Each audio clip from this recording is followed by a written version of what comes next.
Eesti rannikumatk, episood 3. Meie matk oli sunnitud jätkuma pankranniku serval, millega mina suutsin kuidagi leppida, aga Tom kõõlus iga nuki peale ja üritas näha, et äkki ikkagi kuskilt kuidagi saab alla. 50 meetrit vabalangust ei tekitanud palju soovi katsetamiseks. Kõndimine oli mõnevõrra raskendatud ja taas tulid meelde head otsaretki ajad. Ühel hetkel jõudsime suvilate piirkonda ja saime oma uue võimaluse taas mere äärde naasta, mis ei olnud just kõige laugem minemine, aga siiski tehtav.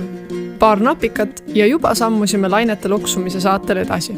Meri võttis meid vastu vahva takistusrajaga, aga kuna nädalavahetused ei ole lõputud, siis pidime vastu tahtmist oma viimase koha GPS-il peagi salvestama, et järgmine kord samast punktist edasi minna.